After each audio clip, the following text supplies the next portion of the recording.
I say anything about sports, doesn't it feel good outside? Oh, my God.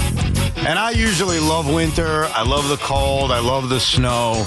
But after a long winter that never relents, that 53-degree day, I just want to rip my clothes off and run around outside. That's how I feel. Now, we got a lot to get to today on this very, very busy Tuesday. Joe Shane opened up his mouth and had a lot to say. Darren Muji opened up his mouth and had a few things to say. We heard from head coach Aaron Glenn, and both the Jets and Giants are dropping a little bit of niblets at us on what they plan on doing to attack free agency and the draft. We'll get to it.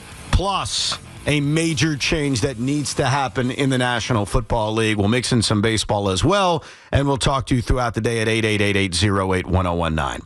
Let me start right here, and Tiki will join us in a minute. He's having some car issues. He will be here within the first 5 minutes of this radio program. I need closure. That's what I need. I need closure. And while I was always good with moving on from Aaron Rodgers, and I respected that Aaron Glenn and Darren Muji have to make the best decision for them and for this team moving forward, and I'm okay with them moving on from Aaron Rodgers. I have said that from the beginning. I was more on the fence than others. I saw both sides of it, but I was okay ultimately with saying, you know what? This didn't work. Let's move on. But what I need as a human being is closure. And Darren Muji and Aaron Glenn are not giving me closure. Today, within the last 2 hours, they met the media for the very first time since they made the decision to move on from Aaron Rodgers. I want to play you Darren Muji opening up his press conference. And before he even said anything, I was like, all right, Darren Muji's going to address it. He's going to address the elephant in the room. He's going to finally give me and maybe other Jet fans the closure on ultimately why they decided to move on from Aaron Rodgers. Here's what Darren Muji said, and you tell me if this gives you the closure that you need. Just want to address the Aaron Rodgers stuff, get ahead of that. I'm not going to discuss any private discussions that I had with Aaron throughout this process, and really with any private discussion I had with any player for that matter. I'm not here to confirm or deny any rumors that happened during that process. I will say this: there was never an ultimatum or rules of engagement for Aaron to potentially join the Jets again. That never happened. Okay, great. AG and I had a lot of dialogue, a lot of conversations, a lot of good thoughts, and just felt at the end of the day it was the best thing for the Jets moving forward, just going a different direction at the quarterback position. So a lot of respect for Aaron Rodgers as a player and person. First ballot Hall of Famer. Wish him nothing but the best. But that was a decision we made, and look forward to kind of moving past that and into this next process here with free agency and the draft. Before you get to move past that, I need to ask you a follow-up, and I'm sure many of the great beat reporters in Indianapolis asked that follow-up, which is why? Why did you move on from him? Why do you feel it's best for the future of this team? You already denied a rumor, basically, that you gave him an ultimatum about Pat McAfee. Who cares, quite frankly? Great. That didn't happen. It was a made-up report. Fine. We enjoyed Pat McAfee, though. I did, too.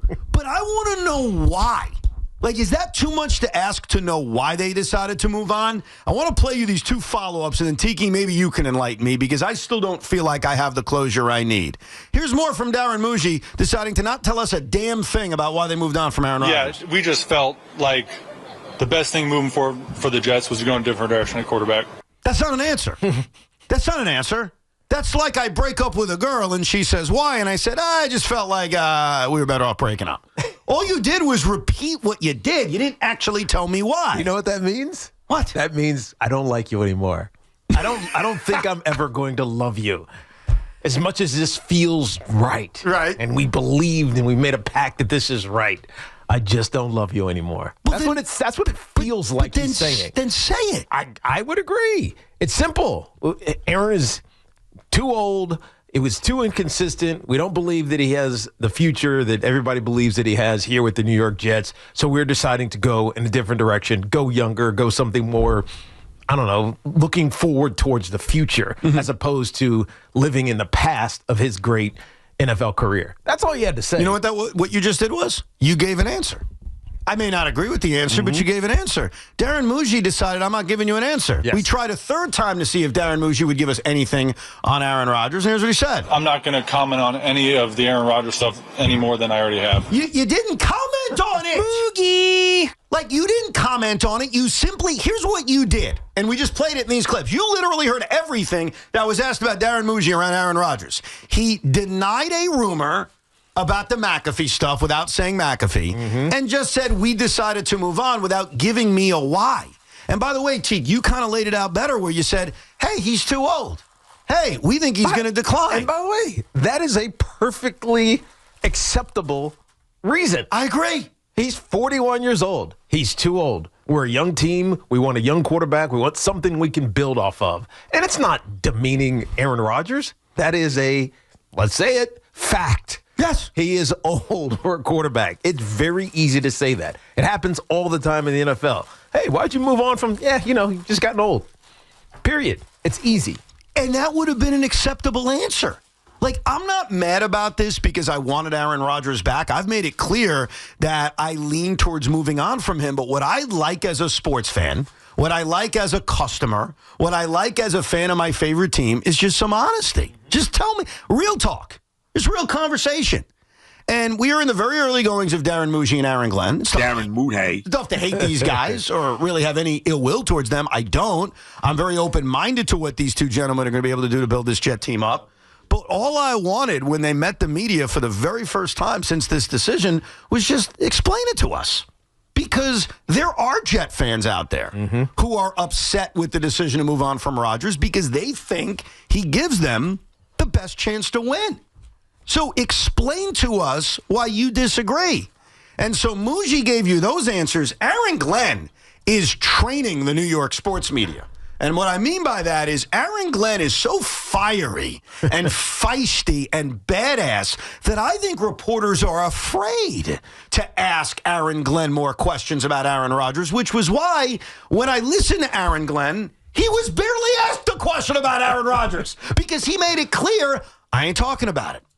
And so there are people out there who may just accept this and say, all right, Evan, just shut up. He's not the quarterback anymore. Move on. And I will move on. But I wanted some kind of succinct answer on why they made that decision at the quarterback position. And day one of the NFL Combine, Teak, I got none of it. Yeah, you don't have any idea what direction they're going in. But again, that part isn't necessarily that bad because they're still figuring it out, meaning give us your plan going forward. We don't know if they're planning on making moves to draft a quarterback, if they're looking at someone specifically in free agency. We have no idea what that is, and it's still a work in progress. But I think the Aaron Rodgers needed closure, and all we've got is speculation and hearsay, and maybe this is why. There's no definitive closure on it. Right. After spending so much of the last couple of years talking about Aaron Rodgers and pinning your hopes, your future successes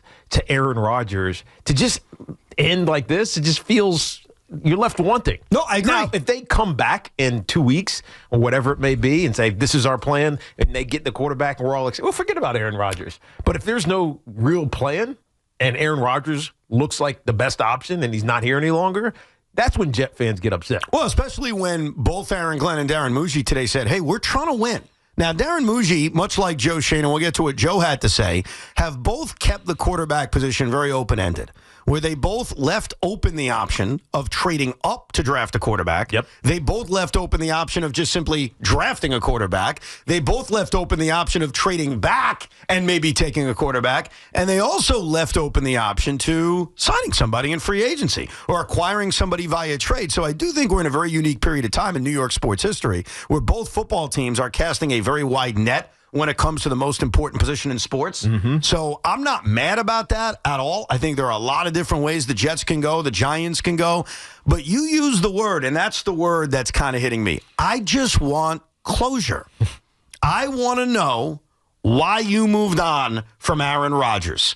And Aaron Glenn was asked one interesting question in regards to this. It wasn't directly about Aaron Rodgers, but it was about the response that one of his players, Quinnen Williams, had to the announcement of moving on from Aaron Rodgers. As you may recall, Quinnen Williams did like the emoji and he wasn't happy, he doesn't want to rebuild again. That whole thing came off of the Twitter feed of Quinnen Williams. Well, Aaron Glenn was asked point blank, did you address that with Q? Here's what the head coach of the New York Jets had to say about that. Yes, I have talked to him. And listen, I understand the reaction of the players, but I will say this. Every decision that me and Mooch make is to win, and to win now. So I understand it, but again, listen, this is not going to be the last decision I make, right? That's going to upset some people, and that's okay, right? But as men, we talk about it. We make sure we keep it in house, that we're going to continue to do. As men, we talk about it. Now, I understand we're not in-house. We're just stupid fans. But I would like to talk about why you made that decision. You may have done that with Quinnen Williams, and that's cool. And you may have done that in the building with the scouts and all the executives and the new coaches, but you didn't do it with us.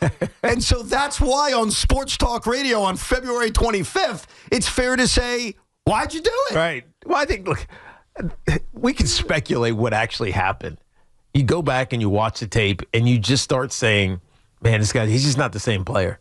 He's not good enough anymore. Is that the answer, period? To me, that's the answer. The tape says he's not good anymore. And we saw this so many times this past season, where you just look at the poor decision-making of Aaron Rodgers. You'd look at the missed throws, the timing that used to always be there with every one of his wide receivers. It was just off. With Garrett Wilson, with Devontae Adams, just never felt like he was comfortable. And so if you're newly evaluating this with fresh eyes and you don't have that facade of he's going to be our savior like the previous regime had with Aaron Rodgers, you look at his tape and it's just not good, period. And so, I get not wanting to hurt a legend's future Hall of Famers' feelings, but this is football, man. Everybody's feelings get hurt at some point. You're damn right. So it doesn't matter what you say. He's not here anymore. It's not like he's going to hate you. It's not like he's going to, I don't know, go on Pat McAfee at his next stop or even in retirement and kill the Jets. And if he does, who cares? Well, that's what I was going to say. Even if he does do that, that's fine. Just say it like it is. And because we all know it already. They just don't want to say it for some reason. So you think that's what this is? This is, because I remember asking you this at the beginning of the process, because I thought the Aaron Rodgers decision was much more gray area than a lot of people framed it. Yeah. There were some Jet fans out there who was like, it's idiotic to let him go, or on the other side, you have to let him go. It'd be nuts to bring him back. And I was swayed by both as a Jet fan. I saw the positives of it. I saw the negatives of it. And I asked you this right at the end of the season. I said, if we just watched the tape and we forgot his name, and we forgot the salary attached to him, and we forgot his resume, we just blindly watched the tape, what would we say? And are you telling us that if we just watch the tape, he's just not good enough anymore? There were just too many bad plays, too many negative plays. And I'm not saying it's like 70% negative, but it's not 70% positive. Right. And for a guy who's making a ton of money, and this is your chance to get out from under it, if you're a new head coach and a new regime, you have to do it. You just have to. Well, step one is Aaron Rodgers is gone. Step two is, what are you going to do now? And both the Jets and the Giants, and this is kind of rare in the history of both franchises, are two franchises in the same city, in the same stadium, that obviously are looking for quarterbacks. There are only 3 quarterbacks that are rostered by the local teams, one of which is Tommy DeVito. No offense, Tommy. It's Tommy DeVito. Well, was he offered as qualifying? Well, I don't know if he has, but Joe Shane did identify him as a quarterback on the roster. That means that they are going to offer him whatever that restricted contract is. Right. So Tommy DeVito is technically a New York Giant. What am I, a mirage? Tyrod Taylor is technically a New York Jet. Jordan Travis is technically a New York Jet. But both franchises clearly, as we head towards the combine and free agency in the draft, are laser focused on adding quarterbacks. So what are they going to do about it? We'll get to what Joe Shane had to say. And for Jet fans, do you have closure on Aaron Rodgers? Do you feel like, you know what, Evan? I don't need to hear another word uttered about him. It's over, move on. Or did you need to hear an answer from Aaron Glenn and Darren Muji? We'll get to your calls coming up, 888-808-1019. What Joe Shane had to say about their plan as the Giants attack the most important position in sports. We have a brand new edition of Posted and Toasted coming up at 3:30. And Detective Sean Morash did his work. He was on a mission. He needed to prove his good friend and the fine executive producer of Evident Tiki, Tommy Lugauer, he needed to investigate the past things he said about the New York Knicks and if he started to move the goalposts with their humbling losses over the weekend. Detective Sean will provide evidence coming up at 3:45. The toll-free number is 888-808-1019.